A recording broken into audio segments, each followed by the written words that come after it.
From the time Genesis was 1 month old, her mother, Esther Hernandez, knew something was wrong. She noticed the bones on the baby's head weren't forming correctly.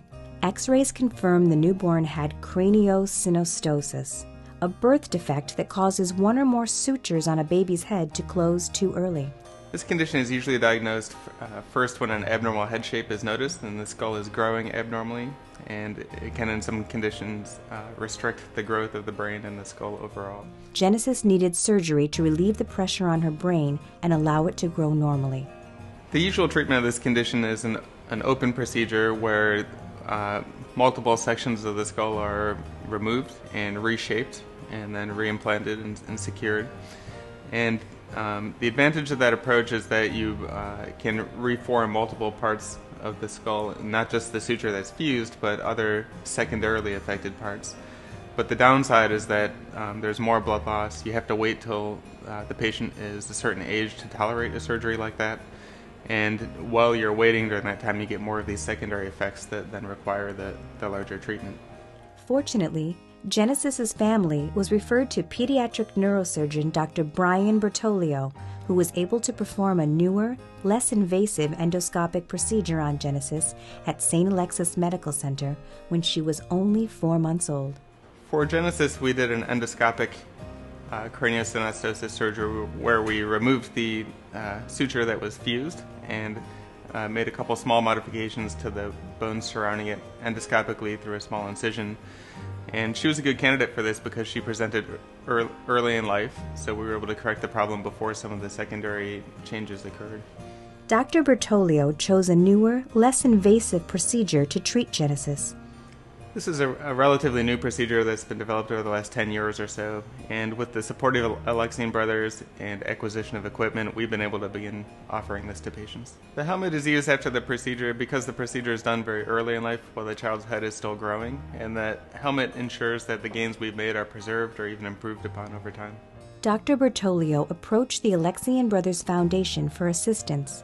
When I saw Genesis was a candidate for this procedure, I was very hopeful that she could have the minimally invasive procedure done, but I knew a limitation was the cost of the helmet.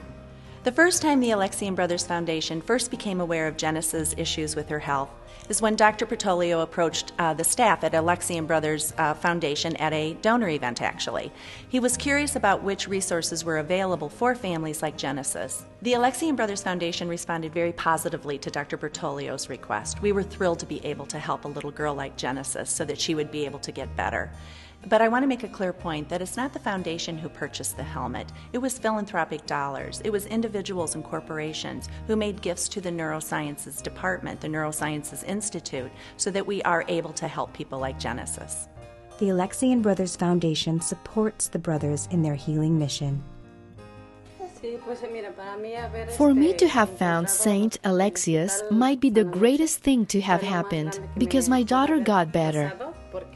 I give thanks, many thanks to the hospital because everyone treated my daughter and me very well.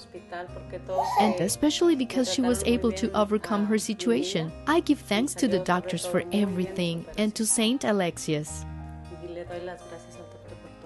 You know how they always say a picture is worth 1,000 words? Well, all you have to do is pick up the 2012 annual review and read the story about Genesis and look at that sweet baby laughing with sitting on her mother's lap and Esther's smile, and you know that your donor dollars are at work.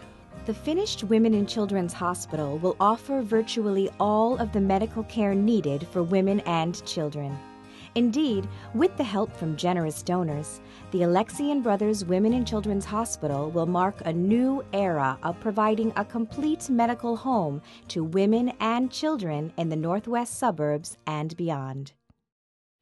You know how they always say a picture is worth 1,000 words? Well, all you have to do is pick up the 2012 annual review and read the story about Genesis and look at that sweet baby laughing with sitting on her mother's lap and Esther's smile, and you know that your donor dollars are at work. With philanthropic support from the community, physicians, volunteers, board members, and associates, the new Women and Children's Hospital will open on time and on schedule. Their investment is an investment to the community by partnering with the Alexian Brothers to deliver care to those in need.